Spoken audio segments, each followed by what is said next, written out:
The justice of Willowbrook in the charming village of Willowbrook, known for its picturesque scenery and close-knit community, fairness and justice were highly valued. The villagers lived peacefully, knowing that they could rely on each other to do what was right. However, there came a time when this sense of justice was put to the test. Among the villagers was a young boy named Thomas. Thomas was known for his curious nature and his strong sense of right and wrong. His father, Mr. Carter, was the village's respected judge. Mr. Carter had taught Thomas the importance of fairness and integrity from a young age. One sunny morning, as Thomas played near the village square, he noticed a commotion near the market stalls. A villager named Mr. Fletcher was angrily accusing another villager, Mr. Benson, of stealing his prized rooster. "That rooster is mine. I've raised it since it was a chick," Mr. Fletcher shouted. "You have no right to take it." Mr. Benson shook his head, looking equally upset. "I didn't steal anything. That rooster wandered into my yard. I thought it was lost and was planning to return it." The villagers gathered around, whispering and taking sides. Thomas watched the scene unfold, feeling a deep sense of unease.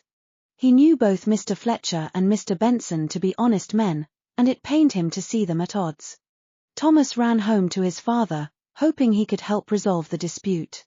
"Father, there's trouble at the market. Mr. Fletcher and Mr. Benson are arguing about a rooster. Can you help?"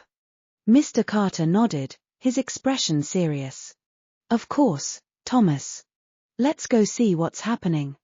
When they arrived at the market, Mr. Carter raised his hand to quiet the crowd. "What's going on here?" he asked calmly. Both men began speaking at once, each trying to explain their side of the story. Mr. Carter listened patiently, then held up his hand again. "I see. We need to handle this fairly.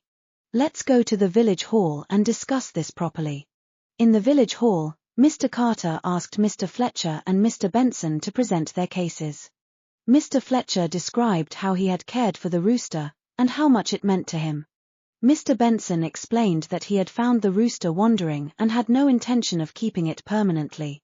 Mr. Carter thought for a moment, then turned to the villagers. "Does anyone have any evidence that might help us determine the truth?" An elderly woman named Mrs. Hawkins stepped forward.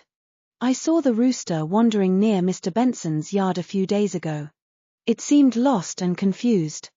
Mr. Carter nodded. "Thank you, Mrs. Hawkins. That's helpful information." Turning back to Mr. Fletcher and Mr. Benson, he said, "It seems to me that this is a simple misunderstanding. Mr. Fletcher, it's clear that you love your rooster and didn't want to lose it. Mr. Benson, you acted out of concern for the animal's safety. I propose that Mr. Benson return the rooster to Mr. Fletcher, and we consider the matter resolved." Both men nodded, relief evident on their faces. "That sounds fair," Mr. Fletcher said. "Thank you, Mr. Benson, for looking after my rooster." Mr. Benson smiled. "I'm glad we could resolve this peacefully." The villagers applauded Mr. Carter's decision, and the sense of harmony was restored. Thomas felt proud of his father for handling the situation with such wisdom and fairness.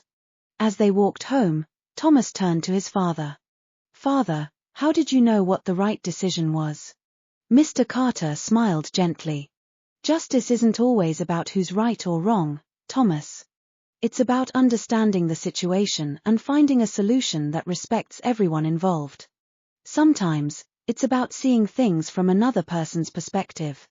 Thomas nodded thoughtfully. "I understand. I want to be fair and just like you when I grow up." Mr. Carter placed a hand on Thomas's shoulder. "I have no doubt that you will be, Thomas. Always remember to listen, to consider all sides, and to act with kindness and integrity."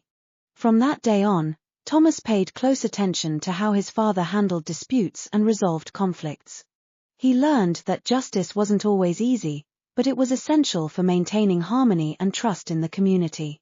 Years later, when Mr. Carter retired, Thomas took on the role of village judge.